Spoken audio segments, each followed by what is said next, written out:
Listo. Bueno, estamos con el exministro de Cultura, Ciro Gálvez Herrera.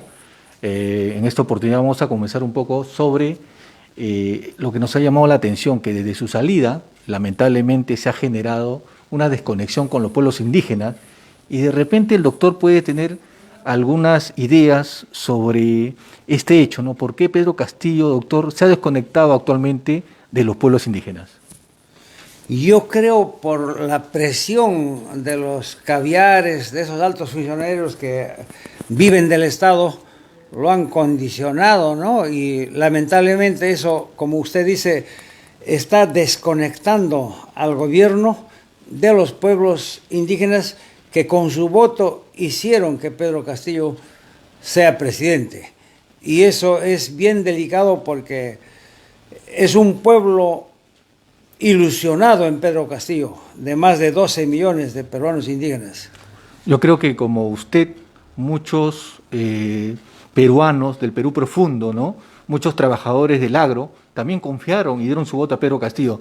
Pero en esta realidad, en este momento, vemos que el presidente pues, no le da un tiempo a ese gran sector de peruanos que estamos hablando de más de 3 millones. Efectivamente, es que él está actuando condicionado por los partidos políticos tradicionales que en realidad no representan al sentimiento popular. Está actuando influenciado por el grupo de Verónica Mendoza, que no representan a los sectores populares. Son los llamados caviares. La señorita Mirta Vázquez, ¿qué puede saber, caramba, de un campesino que labra la tierra con sus manos todos los días, sufre la gente, pasa hambre, a veces tiene que caminar horas y horas para llegar a su trabajo o de un pueblo a otro, a veces no tiene para comer? ¿Qué cosa puede saber una señorita de estas elegantes, ¿no? Que ni siquiera entienden el idioma de los pueblos indígenas? Claro. Chaynam, Taytay, y esa desilusión puede desembocar en reacciones grandes, populares, manifestaciones enconadas de los pueblos originarios, como ya se está viendo en la Sierra Sur del Perú, y no solo en el sur, sino en todo el Perú. Doctor, para mucha gente, desde su salida, el gobierno ha perdido espacio con el tema de los pueblos indígenas. ¿Cree usted porque no hay un representante actualmente en el actual gabinete ni en el gobierno que conecte, ¿no?, con toda esta gente que está en la costa, sierra y selva? Bueno, yo estuve haciendo hasta el día que fui cesado una conexión real, física, personal con los pueblos indígenas. Estuve visitando, conversando con ellos, instituí los diálogos interculturales que hoy se han suspendido. Es que para esos diálogos, precisamente, el ministro tiene que ser de una extracción campesina, indígena, hablar el idioma, ¿no? En el caso mío, yo hablo el runasimi, el quechua, que es el idioma originario más grande en el Perú después del castellano. Entonces, eso es lo que en este momento le está faltando al gobierno. Y otra cosa, para que el gobierno se conecte con cada uno de los 55 pueblos indígenas del Perú, necesita tener los llamados sectores interculturales que provengan de cada una de esas comunidades.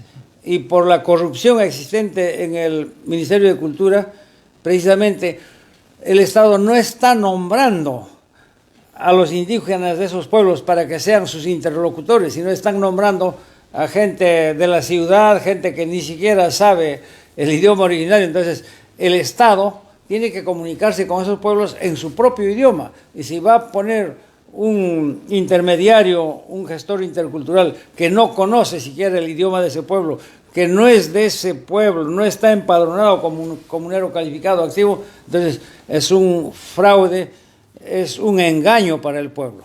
Doctor, dos cosas importantes de su paso por el Ministerio de Cultura, ¿no? Usted luchó contra la corrupción, es decir, desnudó esta organización enquistada de caviares que hasta ahora lamentablemente están en el Ministerio de Cultura.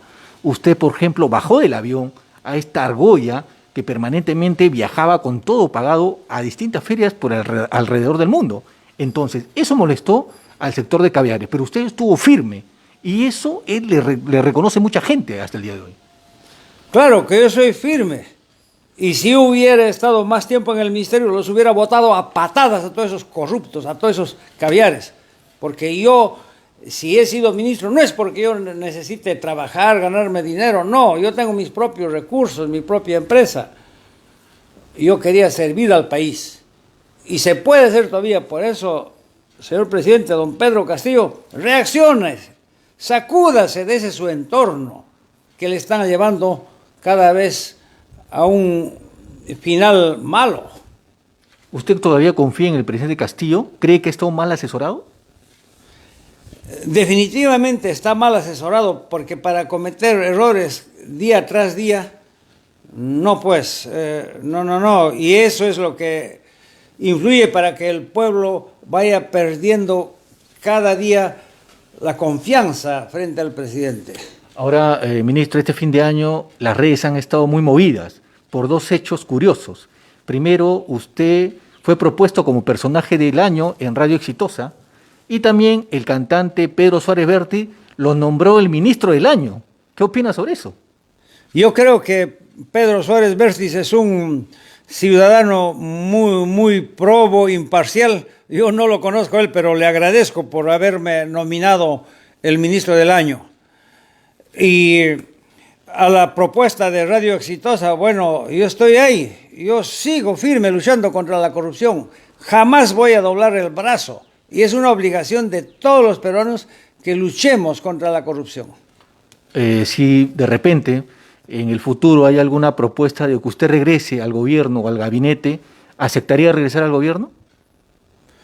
Yo aceptaría siempre que se me dé las facultades para poner orden en el gabinete, para poner tucuiricus, para poner, digamos, investigadores de corrupción en el propio seno del gobierno que le están haciendo quedar tan mal al presidente. Yo impondría el uso del polígrafo, el llamado detector de mentiras. ¿Por qué no lo usan? Todas esas cosas yo estuve preparando y eso les incomodó a los corruptos, le incomodó a los caviares, pero yo lo dije con toda claridad. Y a partir de mis denuncias es que comenzó a destaparse todo ese rosario de actos de corrupción que hasta ahora se sigue destapando día a día.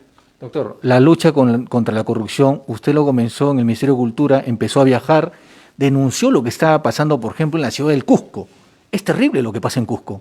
Claro, 2.832 trabajadores solo en la región del Cusco, es decir, más que en todo el Ministerio de Cultura de todo el Perú. Y así corruptelas por el estilo en todas las direcciones regionales. Y yo digo las cosas claras, primeramente porque yo no necesito trabajar para el Estado a cambio de un sueldo, no. Si es posible yo puedo renunciar al sueldo, pero trabajar luchando contra la corrupción. Ahora, si es que no se hace eso, don Pedro Castillo, usted está en lo mismo de todos los presidentes anteriores.